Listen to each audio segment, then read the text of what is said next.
Hello बच्चों, स्वागत है हमारे यूट्यूब चैनल फिजिक्स विद के उत्तम में। और आज हम लोग 11th क्लास की फिजिक्स में जो चैप्टर चल रहा है गति के नियम, उसका आज हम लोग लेक्चर नंबर 10वां पढ़ेंगे। और आज पढ़ा जाएगा घर्षण के बारे में, यानी फ्रिक्शन क्या होता है। जिसमें से सबसे ज्यादा जो कंफ्यूजन रहता है स्थैतिक घर्षण बल और सीमांत घर्षण बल क्या डिफरेंस है। तो आज ये पूरा कंफ्यूजन दूर हो जाएगा। ये आप वीडियो लास्ट तक देखें और उसके बाद कुछ बढ़िया से आंकिक प्रश्नों को भी सॉल्व करेंगे हम लोग, जो बोर्ड एग्जाम की दृष्टि से महत्वपूर्ण होते हैं। ठीक है ना। परीक्षाओं कंपटीशन में भी एग्जाम में पूछा जाता है, तो इसको जरा आप समझ लें। फ्रिक्शन का मतलब क्या है। फ्रिक्शन का मतलब होता है कि जब एक वस्तु दूसरी वस्तु के पृष्ठ पर गति करती है अथवा गति करने का प्रयत्न करती है। दोनों ऑप्शन है, या तो गति कर रही हो और या तो फिर गति करने का प्रयत्न कर रही हो, प्रयास कर रही हो। तो दोनों वस्तुओं की संपर्क तलों पर एक स्पर्श रेखीय बल कार्य करता है, जो दोनों वस्तुओं की सापेक्ष गति का विरोध करता है। इस विरोध करने वाले हम बल को कहते हैं घर्षण बल। ठीक है ना। जरूरी नहीं कि वस्तु गति कर रही हो तभी घर्षण बल कार्य करेगा।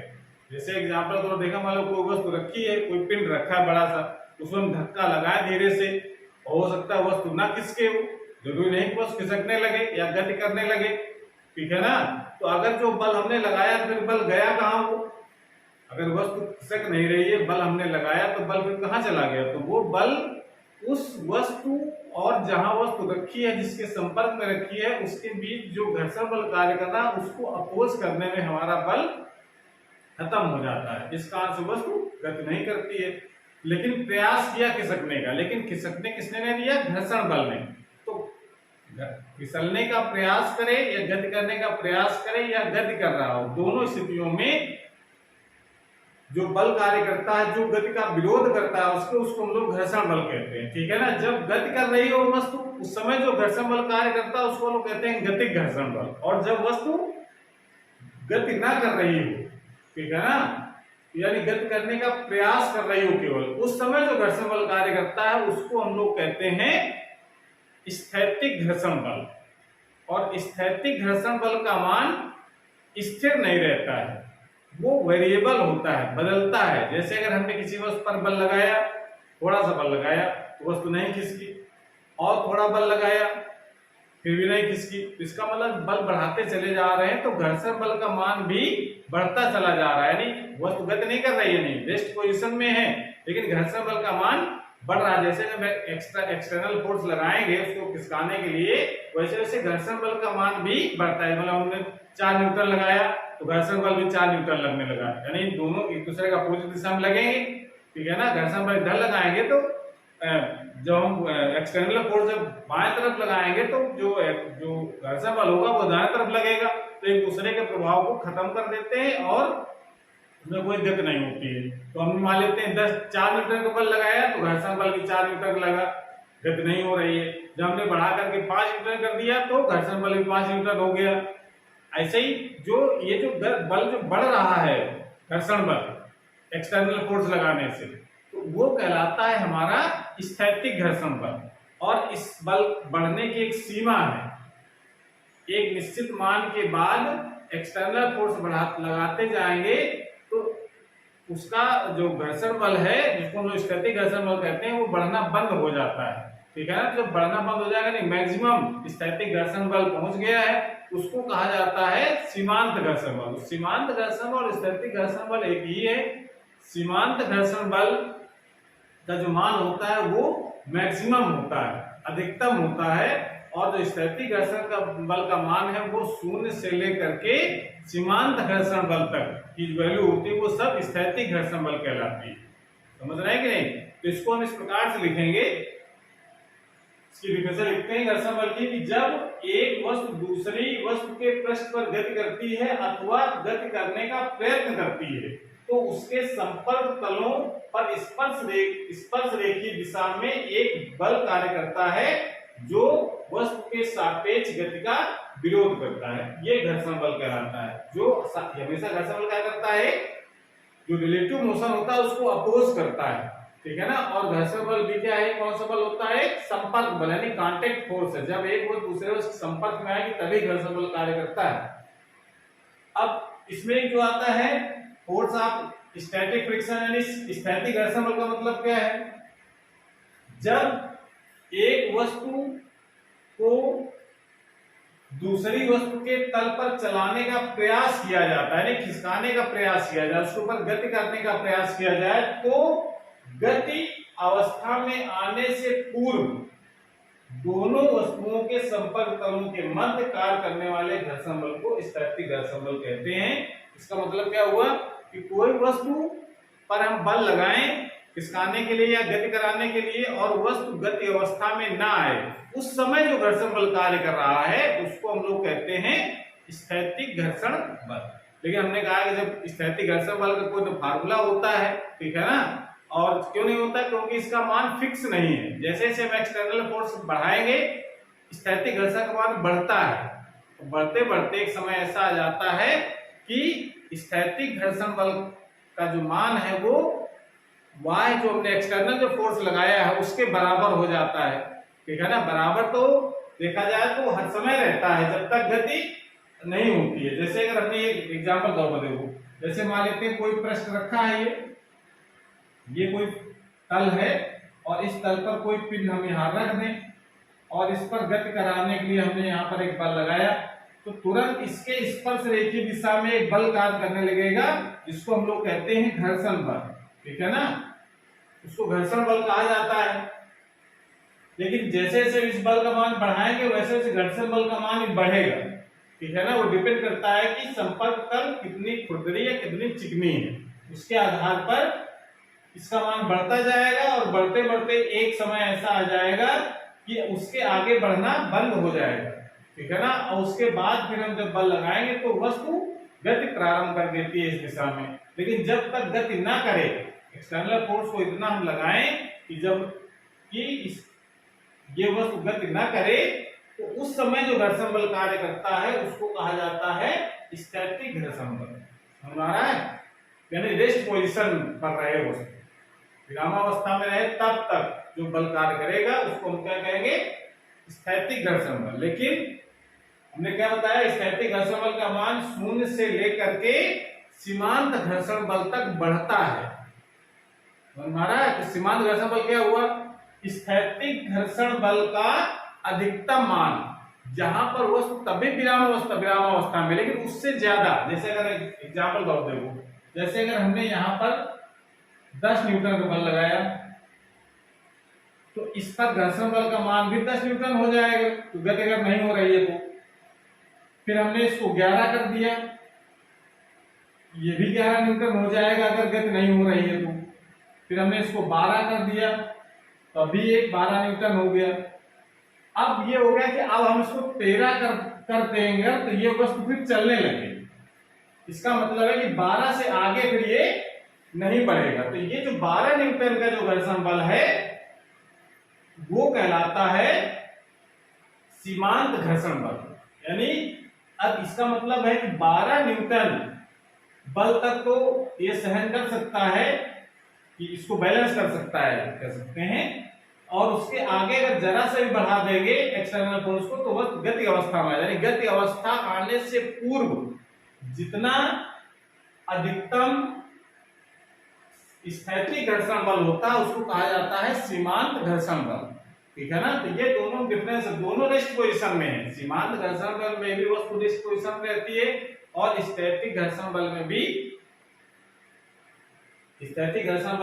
वस्तु रेस्ट पोजीशन में रहती है। दोनों कंडीशनों में रेस्ट पोजीशन ही है, लेकिन अधिकतम मान जो होगा सीमांत घर्षण बल कहलाता है, ठीक है ना। तो इसको नोट कर लीजिए। इसके बाद फिर परिभाषा में लिखते हैं सीमांत घर्षण बल की क्या लिखी जाएगी। क्लियर हुआ कि नहीं, इसको नोट कर लो। उसके बाद हेडिंग लगाइए सीमांत घर्षण बल, लगाएंगे सीमांत घर्षण बल,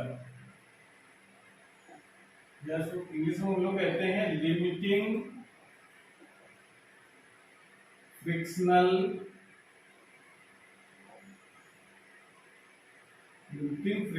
फोर्स।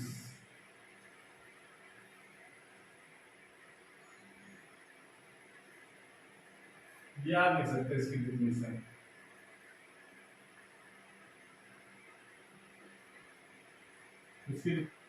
उसकी डेफिनेशन हम लिख सकते हैं, सीमांत घर्षण बल की स्थैतिक घर्षण बल का वह अधिकतम मान जब वस्तु गति प्रारंभ करने वाली होती है, यानी गति प्रारंभ करने वाली होती, गति प्रारंभ नहीं हुई है, ठीक है ना, अभी भी रेस्ट पोजीशन में है, ठीक है ना। ऐसे घर्षण बल को हम लोग कहते हैं सीमांत घर्षण बल। समझ आ रहा है? तो ये भी स्थैतिक घर्षण बल होता है, लेकिन ये मैक्सिमम वैल्यू है स्थैतिक घर्षण बल की, उसको लोग क्या कहते हैं, सीमांत घर्षण बल। ये वैल्यू फिक्स होती है, ये संपर्क तलों की प्रकृति पर निर्भर करती है, तो ये वैल्यू फिक्स है, इसका फार्मूला भी होता है, जबकि स्थैतिक घर्षण बल का कोई फार्मूला नहीं होता, क्योंकि उसकी वैल्यू वेरिएबल होती है। तो इसका फार्मूला हम क्या लिखते हैं, सीमांत घर्षण बल का जो मान होता है वो होता है म्यू एस आर के बराबर। ये फार्मूला आपको याद रखना है, सीमांत घर्षण बल, जहां म्यू एस ये कहलाता है स्थैतिक घर्षण गुणांक, जहां म्यू एस स्थैतिक घर्षण गुणांक तथा आर अभिलंब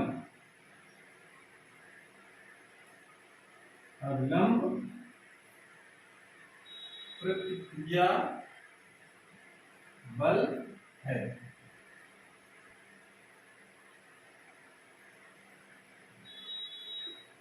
अभिलंब प्रतिक्रिया बल, अभिलंब प्रतिक्रिया बल क्या मतलब होता है, जैसे अगर कोई वस्तु यहां रखी है इस जगह, यहां ये कोई मतलब कोई पृष्ठ है, इस पर कोई वस्तु रखी है यहां पर, तो अभिलंब प्रतिक्रिया बल जो होता है वो हमेशा जिस तल पर वस्तु रखी है उस तल के लंबवत कार्य करती है, ये ऊपर, और इसका जो भार होता है वो नीचे तरफ काम करता है। ये अभिलंब प्रतिक्रिया हो गया, ठीक है ना। ये ध्यान रखना है कि जरूरी नहीं कि आर और एमजे बिल्कुल अपोजिट हो, ये जरूरी नहीं हो, डिपेंड करता है कैसे। मान लो कोई तल किसी आनत तल पर रखा है, कोई पिंड मान लो कोई ऐसे इस तरीके से रखा है कहीं, जो क्षैतिज से थीटा कोण बना रहा है। अब कहा जाए यहाँ पर आप प्रतिक्रिया बल दिखाओ, तो प्रतिक्रिया बल हमेशा जिस तल पर वस्तु रखी, तल ये है, इस पर रखी, तो अभिलंब प्रतिक्रिया कैसी होगी, हमेशा इसके लंबवत, यानी ये कोण जो बनेगा वो हमेशा 90 डिग्री तल के लंबवत, ये कोण 90 डिग्री, ठीक है ना। ये नहीं कि इसको ऊर्ध्वाधर ऐसे दिखा देंगे, ऐसा नहीं, जिस तल पर वस्तु रखी उसके लंबवत, और जो भार होता है वो तो हमेशा ऊर्ध्वाधर नीचे की तरफ काम करता है, समझा। तो ये जरूरी नहीं कि आर और एमजी हमेशा बराबर हो, ये कतई आपको दिमाग में रखना है। इस पोजीशन में तो बराबर होंगे आर और एमजी, लेकिन इस पोजीशन में बराबर नहीं होंगे। जब न्यूमेरिकल करेंगे तो ये बात समझ में आएगी कि आर की वैल्यू एमजी के बराबर हमेशा नहीं होती है, ठीक है ना। तो ये चीज आपको ध्यान रखना है। तो आर क्या है, अभिलंब प्रतिक्रिया बल, जिस तल पर वस्तु रखी है उसके लंबवत कार्य करने वाला जो क्रिया बल होता है उसको हम लोग अभिलंब प्रतिक्रिया बल कहते हैं, ठीक है। तो नोट कर लीजिए। उसके बाद फिर इसके एग्जाम में जो पूछा गया है कई बार कि सीमांत घर्षण बल के नियम क्या है, तो अगले हेडिंग लगाएंगे सीमांत घर्षण बल, तो नोट कर लीजिए और हेडिंग लगाइए सीमांत घर्षण बल के नियम। तो सीमांत घर्षण के नियम को आप इस प्रकार से बता सकते हैं कि सीमांत घर्षण बल, पहला नियम है ये, सीमांत घर्षण बल का मान संपर्क तलों की प्रकृति तथा उसके खुरदरेपन अथवा चिकनेपन पर निर्भर करता है। यह तलों के आकार अथवा क्षेत्रफल पर निर्भर नहीं करता है। यह सीमांत घर्षण बल की कंडीशन है। दूसरा नियम क्या है, सीमांत घर्षण बल संपर्क तलों के स्पर्श रेखीय होता है। संपर्क तल जहां पर होंगे, संपर्क तल उसमें स्पर्श करती हुई दिशा में घर्षण बल कार्य करता है। सदैव क्या होता है, उसकी जो दिशा होती है वो गति की विपरीत दिशा में होती है, ठीक है ना। इसकी दिशा वस्तु की गति की विपरीत दिशा में होती है, जिस दिशा में गति करने की टेंडेंसी रखती हो वस्तु उसके अपोजिट। जैसे अगर ये प्रश्न ये कह दिया जाए कि जब आदमी सड़क पर चलता है तो उस पर घर्षण बल किस दिशा में काम करता है? अब आदमी चल रहा है सामने की ओर ऐसे, तो घर्षण बल गति की विपरीत दिशा में काम नहीं करेगा उस समय। क्यों? क्योंकि जब हम पैर से पृथ्वी को पीछे तरफ धकेलते हैं, ठीक है, जैसे पैर हमने रखा है यहाँ पर, तो पैर क्या करते हैं, पीछे तरफ धकेलते हैं। तो जब पीछे तरफ धकेलेंगे तो गति की टेंडेंसी पैर की पीछे की तरफ होगी, तो घर्षण बल आगे तरफ काम करता है, तभी पैर फिसलने से बच जाता है। घर्षण बल अगर ना हो तो पैर पीछे तरफ फिसल जाए, ठीक है ना। तो इसका मतलब जब मनुष्य सड़क पर चलता है तो घर्षण बल की जो दिशा होती है वो मनुष्य के चलने की दिशा में होती है। तो आपको ये सोचना है घर्षण बल हम हमेशा काम करता है गति करने की जो टेंडेंसी जिस डायरेक्शन में होती है उस डायरेक्शन के अपोजिट घर्षण बल काम करता है। तो वो चीज यहाँ पर आपको ध्यान रखनी है कि गति इसकी दिशा जो है वस्तु की गति के विपरीत दिशा में होती है, ठीक है ना, ये बात समझ में आ गई। उसके बाद तीसरा नियम है सीमांत घर्षण बल Fs का मान अभिलंब प्रतिक्रिया R के अनुक्रमानुपाती होता है। यानी आप मैथमेटिकल फॉर्म क्या लिख सकते हैं कि Fs जो होता है वो डायरेक्टली किसके होता है, डायरेक्टली प्रोपोर्शनल होता है R के, ठीक है ना।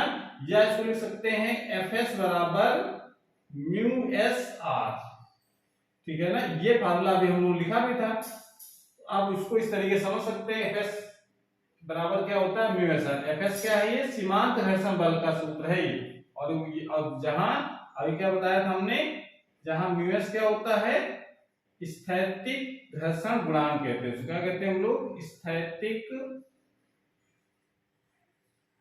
घर्षण गुणांक, इसको सीमांत घर्षण गुणांक भी कह देते हैं।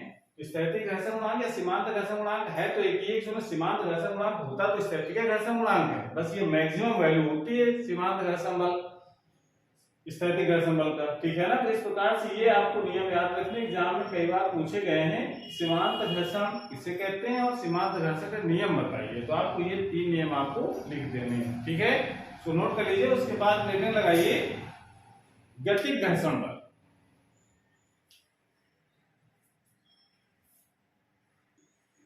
तो गतिक घर्षण बल की परिभाषा आप लिख सकते हैं इस तरीके से, नाम से लग रहा है कि जब वस्तु मोशन में आ जाए। अभी तक हम लोग दो घर्षण बल के नाम लिए हैं, स्थैतिक घर्षण और सीमांत घर्षण बल। दोनों घर्षण बल रेस्ट पोजीशन में काम करते हैं जब वस्तु विराम अवस्था में होती है तब।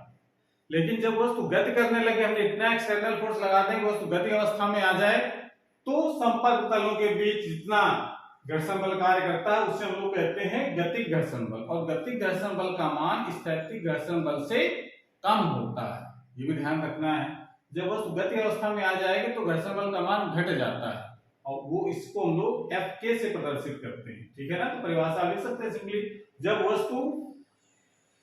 जब संपर्क में स्थित दो वस्तुओं के बीच सापेक्ष गति होती है तो वस्तुओं के संपर्क तलों के बीच कार्य करने वाले घर्षण बल को गतिक घर्षण बल कहते हैं। गतिक घर्षण बल, गतिक घर्षण बल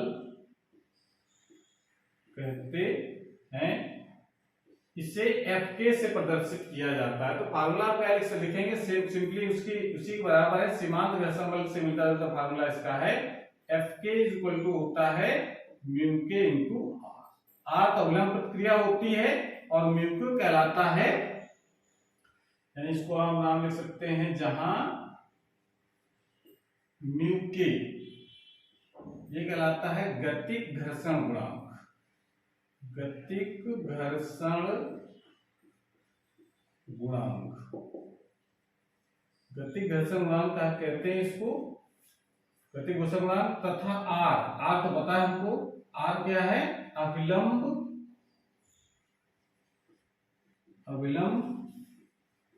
प्रतिक्रिया बल, ठीक है ना। ये आपको फार्मूला, बस 2 फार्मूले आपको न्यूमेरिकल करते समय ध्यान रखने, एक म्यू एस बराबर एफ एस बराबर म्यू एस आर और एक एफ के बराबर म्यू के आर। इस पर आधारित आपको अंकित प्रश्न करने हैं। और गतिक घर्षण बल एक्चुअल में देखा जाए 2 प्रकार का होता है। गतिक घर्षण बल लिख सकते हैं आप, गतिक घर्षण बल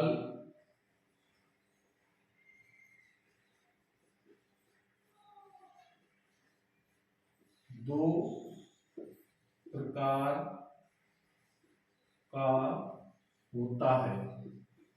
कौन से दो प्रकार होंगे? पहला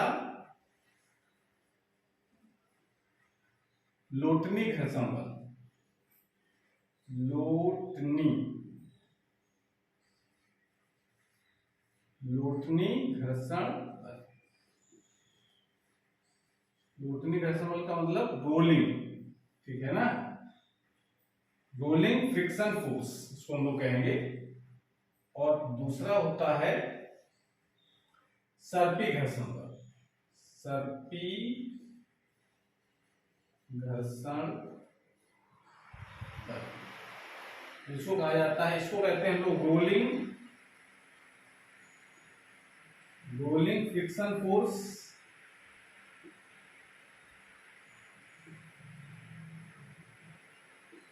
और इसको कहते हैं हम लोग स्लाइडिंग।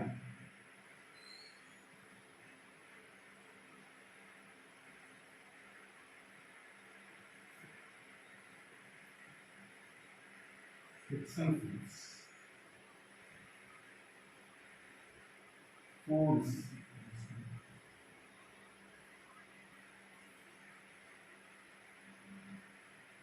ये इस प्रकार से लोटनी घर्षण बल, जब कोई लुढ़क रही हो उस समय जो घर्षण बल कार्य कर रहा है उसको कहते हैं हम लोग लोटनी घर्षण बल। और जब कोई वस्तु दूसरे वस्तु फिसल करके गति कर रही हो तो उस समय होता है सर्पी घर्षण बल। तो इसके बारे में ज्यादा हमको डिटेल में नहीं पढ़ना है, ठीक है ना। तो बस ये आपको पता होना चाहिए गति घर्षण दो प्रकार का, लोटनी घर्षण बल और सर्पी घर्षण बल। और लोटनी घर्षण बल कब होता है? जब कोई वस्तु किसी दूसरे पर लुढ़क रही हो, ठीक है ना, जैसे लुढ़कता हो किसी कोई पहिया है, उस समय जो घर्षण बल कार्य कर रहा होगा वहां पर वो कहलाता है लोटनी घर्षण बल। और जब कोई चीज फिसल रही हो, जैसे बर्फ में स्केटिंग करते हैं ना, फिसलते हैं जब लोग, उस समय जो घर्षण बल कार्य करता है उसको कहते हैं हम लोग सर्पी घर्षण बल, उसको स्लाइडिंग फ्रिक्शन फोर्स कहा जाता है, ठीक है। तो इस तरीके से गतिक घर्षण बल, स्थैतिक घर्षण बल, सीमांत घर्षण बल के बारे में हम लोगों ने पढ़ लिया। अब इससे जरा रिलेटेड कुछ आगे प्रश्नों किया जाए, इसको नोट कर लीजिए पहले, इसके बाद फिर हम लोग क्वेश्चन ही करते हैं। नोट कर लिया इसको, आगे प्रश्न कर लेंगे तो ये तो थोड़ा बहुत डाउट है वो भी खत्म हो जाएगा। कभी कभी क्या होता है क्वेश्चन में म्यू के और म्यू एस जो लिखा हो जाता है उसकी वैल्यू केवल म्यू लिखा रहता है, म्यू के म्यू एस की जगह, तो आप दोनों की जगह आप म्यू एस की जगह लगा देंगे म्यू की वैल्यू और म्यू के की जगह म्यू की वैल्यू लगा देंगे, लगभग सेम रहता है, थोड़ा सा अंतर होता है, इस वजह से हम कभी कभी क्वेश्चन में ऐसा दे देते हैं, ठीक है। और जब वस्तु विरामावस्था में जब तक रहेगी तब तक तो लिमिटिंग फ्रिक्शन फोर्स काम करेगा, स्थैतिक घर्षण बल। लेकिन जब गति अवस्था में आ जाएगी तो फिर वहां पर आ जाएगा गतिक घर्षण बल। गतिक घर्षण बल का मान हमेशा स्थैतिक घर्षण बल से कम होता है, ये आपको ध्यान है। कोई वस्तु चलाना है तो हमको ज्यादा बल लगाना है स्टार्टिंग में, और जब चलने लगेगी कोई वस्तु तो फिर आराम से धक्का देते चले जाओ, आराम से चली जाती है, तो उसमें घर्षण बल का मान घट जाता है, ठीक है ना, गतिक अवस्था में हो जाती है। तो जैसे मान लो पहला क्वेश्चन है, अगर हम ये कहते हैं जैसे अगर कोई पिंड रखा है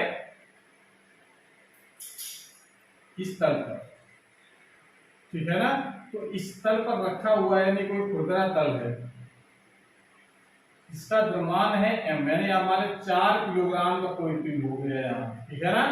और इसका जो घर्षण गुणांक है वो भी मान लेते हैं हम लोग 0.4, तो यूनिट कुछ नहीं होती है, ये स्थैतिक घर्षण गुणांक म्यू एस 4 के दे रखा है। और g की जो वैल्यू है वो हम लोग 10 मीटर पर सेकंड यूज कर लेंगे, मीटर पर सेकंड स्क्वायर।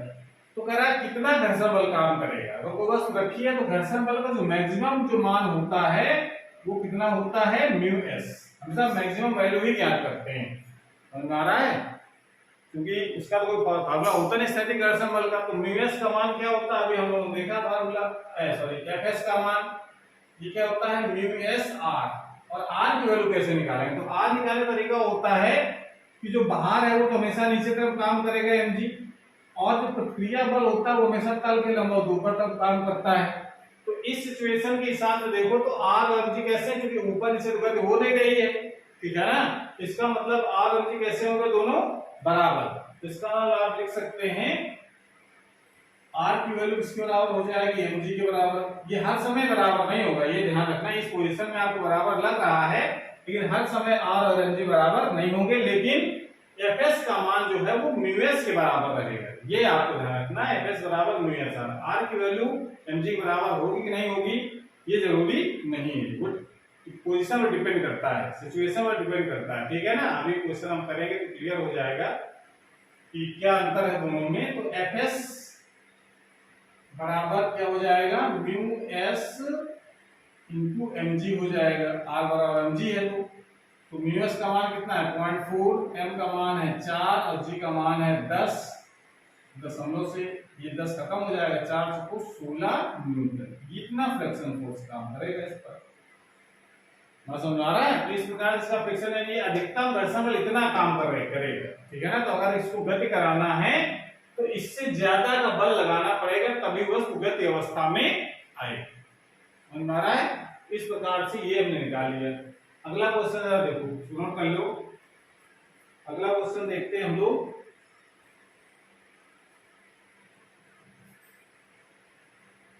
कर लिया। जैसे अगला क्वेश्चन है, अगर कोई पहला क्वेश्चन, दूसरा क्वेश्चन है कि अगर कोई तल है ये और इस तल पर कोई पिंड रखा जाए, मान लेते हैं 3 किलोग्राम है, ठीक है ना। और इस पर हम लगाते हैं बल 4 न्यूटन गति कराने के लिए। तो घर्षण बल हमेशा गति करने की टेंडेंसी का अपोजिट वर्क करता है, तो एफ एस तो इस तरफ काम करेगा। इसका जो भार होगा mg नीचे तरफ काम करेगा और प्रक्रिया बल जो होगा ऊपर तरफ काम करेगा r। ये बात क्लियर हो गई। तो जरा पहले घर्षण बल निकाल लिया जाए। r तो यहाँ पर भी r और mg दोनों बराबर होंगे, अपोजिट डायरेक्शन में है, तो r का मान कितना हो जाएगा, m का मान है 3 और g का मान हम 10 यूज कर लेंगे। बस g की वैल्यू हम 10 है, यहाँ पर मान है 10 मीटर प्रति सेकेंड स्क्वायर। तो r की वैल्यू कितनी हो जाएगी, 30 न्यूटन हो गई, ठीक है ना। तो fs कितना होगा, fs का मान कितना हो जाएगा, वो होता है mu S R. Mu S का मान, अब म्यू को ये हम लोग मान लेते हैं, म्यू एस का जो मान है वो 4.04 ये मान लेते हैं। तो इसका मान है 0.4 इंटू 30, तो कितना हो जाएगा, 4 3 12 न्यूटन हो गया। अब जरा देखो, घर्षण बल का मान 12 न्यूटन इसमें काम कर रहा है, और जबकि एक्सटर्नल फोर्स जो हमने लगाया गया करने कितने न्यूटन, 4 न्यूटन। तो आंसर इसका जो घर्षण बल 12 न्यूटन आया है, वो ये आंसर सही नहीं है। अगर घर्षण बल का मान अगर पूछ रहा है इस पोजीशन में बताओ घर्षण बल का मान कितना होगा, तो घर्षण बल सूत्र के हिसाब से तो 12 न्यूटन आ गया है, ठीक है ना। लेकिन ये आंसर सही नहीं है। क्यों, क्योंकि घर्षण बल का जो मान होता है, अगर वस्तु रेस्ट पोजीशन में है तो कभी भी घर्षण बल का मान इस आरोपित बल से ज्यादा नहीं हो सकता है। आप प्रैक्टिकली देख सकते हैं, अगर ये मान अगर मान लेते हैं ये 12 न्यूटन का हो जाए, हम चला रहे हैं इस दिशा में, यानी इस दिशा में बल लगा रहे हैं, ठीक है ना, 4 न्यूटन का, और घर्षण बल उत्पन्न हो रहा है 12 न्यूटन का। तो इसका मतलब है कि हम चल घसीटेंगे इधर और उसका जो परिणामी बल होगा वो जाएगा इस तरफ, यानी गति इस तरफ होगी। तो ये तो पॉसिबल नहीं कि घसीट रहे हैं इधर तरफ, चले जा रहे बस उस तरफ, ठीक है ना। इस वजह से ये यहाँ पर आप समझना है कि घर्षण बल का जो मान होता है कभी भी जो एक्सटर्नल जो फोर्स है उससे ज्यादा नहीं होता, उसके बराबर तो हो सकता है लेकिन ज्यादा नहीं होगा। इसका मतलब जब इस पोजीशन में हो, यानी इस पोजीशन में हो, यानी बस इसका मतलब क्या है कि गति अवस्था में होने के लिए क्या होना चाहिए कि एक्सटर्नल जो फोर्स लगाया गया वो घर्षण बल से ज्यादा हो, तभी गति अवस्था में होगी। इसका घर्षण बल का मान कम है, यानी जो आरोपित बल का जो मान है, आरोपित बल इज लेस देन घर्षण बल। ये तो क्लियर हो रहा है। इससे तो हमने निकाला कि आरोपित जो हमने जो अप्लाइड जो फोर्स है उसका जो मान है वो घर्षण बल से कम है, अतः वस्तु विरामावस्था में रहेगी,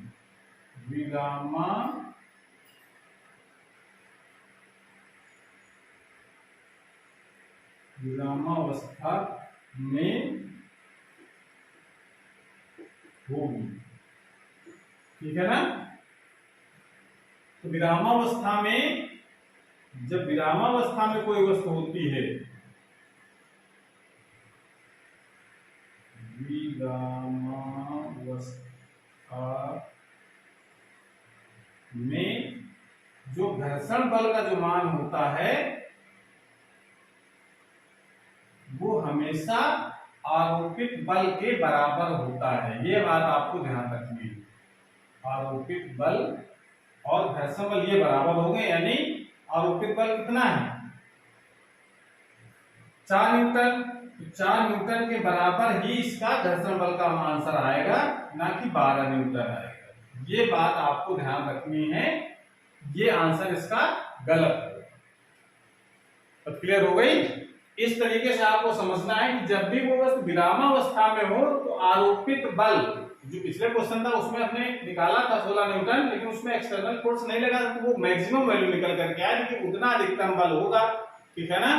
लेकिन अगर बल लगाया हमने और फिर कहा जाए घर्षण बल का मान, तो घर्षण बल का मान 4 न्यूटन लगाया तो घर्षण बल का मान ये भी 4 न्यूटन रहेगा। 5 न्यूटन लगाएंगे तो 5 न्यूटन, 6 न्यूटन लगाए 6 न्यूटन, 10 न्यूटन तो 10 न्यूटन, 11 न्यूटन तो 11 न्यूटन, 12 न्यूटन तो 12 न्यूटन, 13 न्यूटन तो भी 12 न्यूटन, इससे ज्यादा नहीं हो सकता। 14 न्यूटन तब भी 12 न्यूटन। तो इसका मतलब ये मैक्सिमम वैल्यू है।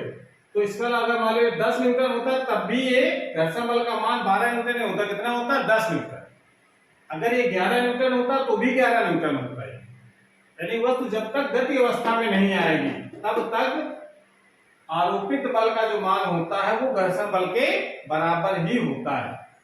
और गति अवस्था में आने की शर्त है, गति अवस्था में तभी आएगी जब आरोपित बल का जो मान है वो घर्षण बल से अधिक हो।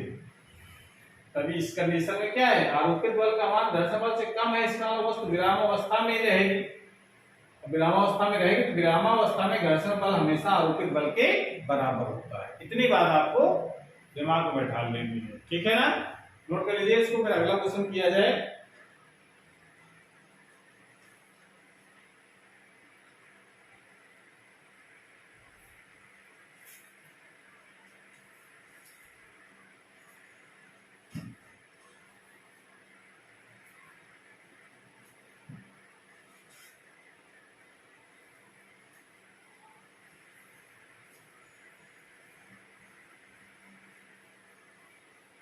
ये तो क्वेश्चन थे हमारे स्थैतिक घर्षण से रिलेटेड है, जब वस्तु विरामावस्था में रहती है तब। अब जरा क्वेश्चन अगला करते हैं हम लोग, जब वस्तु गति अवस्था में।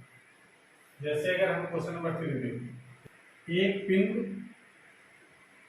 इस तल पर रखा हो प्रदेश तल पर, जिसका द्रव्यमान हमने मान लिया है 4 किलोग्राम, और इस पर जो गति घर्षण गुणांक है उसकी वैल्यू मान लिया हमने 0.2 है और जी की वैल्यू है 10 मीटर प्रति सेकंड स्क्वायर।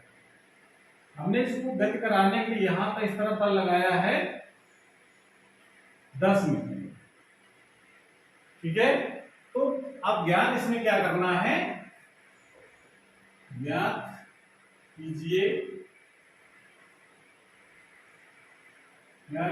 म्यू के, यानी गति घर्षण बल कितना होगा और अगर गति हो रही है तो त्वरण कितना उत्पन्न होगा। ये दो चीजें हमको बतानी है। ठीक है। तो कैसे सॉल्व किया जाए इसको, फार्मूला आपको लगाना है म्यू एफ एस एफ के इक्वल टू फार्मूला क्या होता है म्यू के इनटू आर।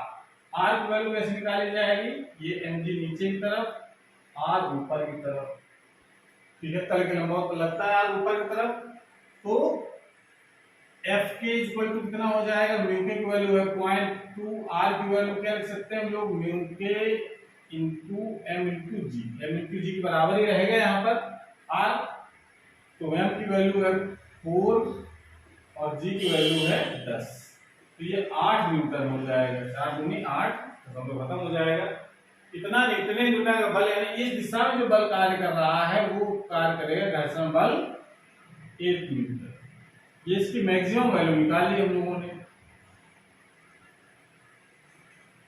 अब जरा सोच कर देखो,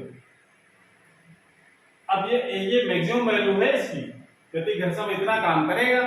अब गति चूंकि इस दिशा में हो रही है तो नेट बल कितना काम करेगा? बल हमने इस तरफ लगाया है, इस तरफ उसको अपोज करने के लिए बल लग रहा है, तो नेट बल कितना होगा? नेट बल कैसे निकालेंगे हम लोग? नेट बल यानी आप लिख सकते हैं इसको सिंबल के रूप में एफ नेट। इसके बराबर होता है न्यूटन के द्वितीय के नियम के अनुसार m इंटू ए के बराबर एफ नेट कितना होगा? एफ नेट हो जाएगा, ये जो बल हमने एक्सटर्नल जो फोर्स लगाया है वो तो हमारा एफ है, तो एफ माइनस एफ के ये बराबर हो रहे हैं। जितना नेट बल जो होगा, जितना कार्य करा उसी से त्वरण उत्पन्न होगा, तो F minus F T equal to M. F की वैल्यू कितनी है? 10। घर्षण बल कितना कार्य कर रहा है? गति का 8। m की वैल्यू है 4 और ये हमको ज्ञात करना है, तो ये हो जाएगा 2 बराबर 4a या a बराबर हो जाएगा 1/2 आ जाएगा, या लिख सकते हैं 0.5 मीटर प्रति सेकंड। इतने त्वरण से वो गति करेगी उसको, ठीक है ना। इस प्रकार से क्वेश्चन हो गया, तो नोट कर लीजिए। उसके बाद एक क्वेश्चन और किया जाए।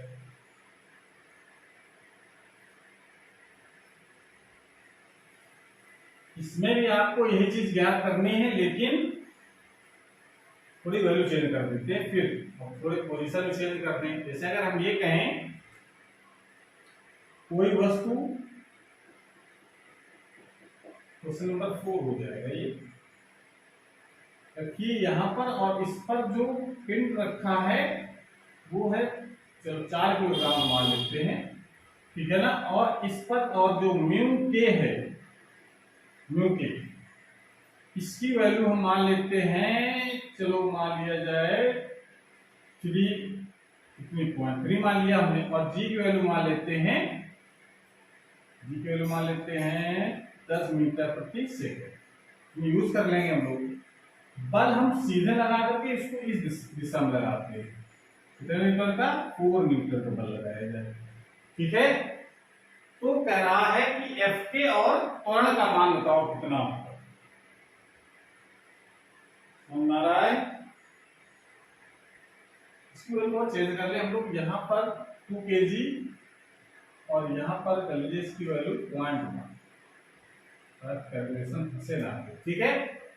और ये जो बल लगाया गया है वो इस दिशा से 30 अंश के कोण पर लगा है, तो हमको बताना है कि कितना त्वरण उत्पन्न होगा और कितना गति घर्षण बल। गति घर्षण बल हमेशा गति के अपोजिट लगता है, तो इस दिशा में तो हो जाएगा एफ के, और एफ के निकालने के लिए हमको अभिलंब जो ये भार होगा तो नीचे तरफ काम करेगा, और प्रक्रिया बल जो होगा ऊपर तरफ काम करेगा आर, और इसका जो कंपोनेंट होगा वो इस दिशा में कंपोनेंट कितना हो जाएगा? 4 cos 30। इस घटक, इस बल को दो घटकों में विभक्त करेंगे, f cos 30, और इस तरफ जो बल होगा वो हो जाएगा 4 sin 30।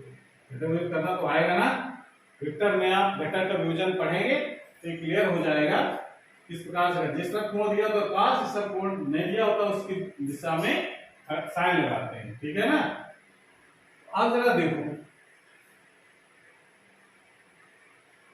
अब देखो इस पहले इस जिस दिशा में गति नहीं हो रही उस दिशा में जरा देखो, ऊपर और नीचे। ऊपर तरफ बल कौन से लगे हैं?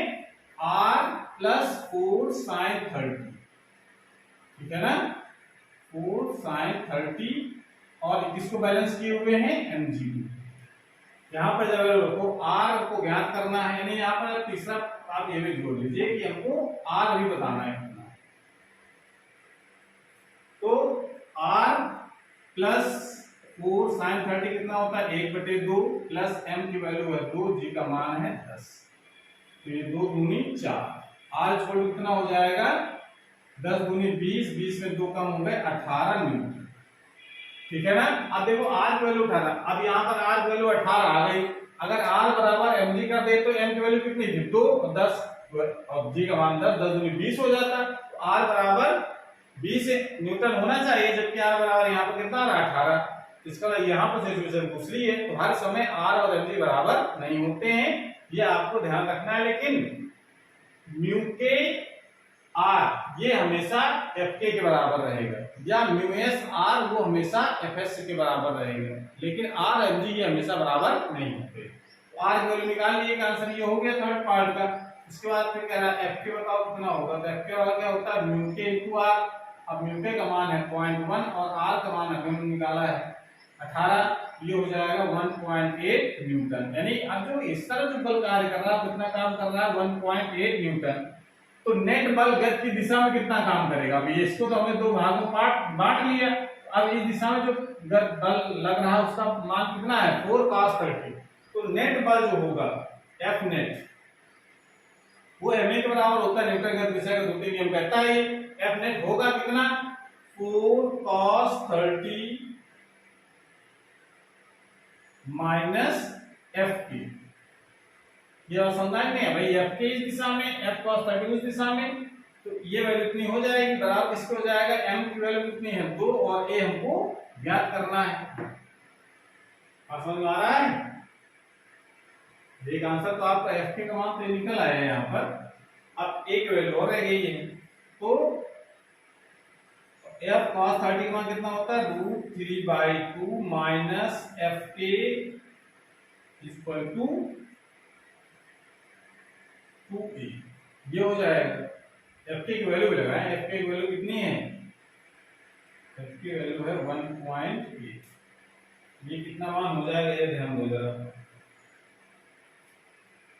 2 से 2 कट जाएगा, यहाँ पर हो जाएगा 2√3 माइनस 1.8 बराबर 2a, या इसको 2 इंटू इसकी वैल्यू का √3 1.732 minus 1.8 equal to 2a। A equal to कितना हो जाएगा, इसको मल्टीप्लाई 2 2 4 2 3 6 2 7 14 2 3 माइनस 1.8 बटे 2, इतना आंसर आ जाएगा।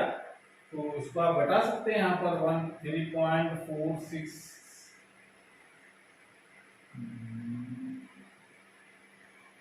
1.8 बताइए इसमें, तो 6 4 यहाँ बचेंगे 4 यहाँ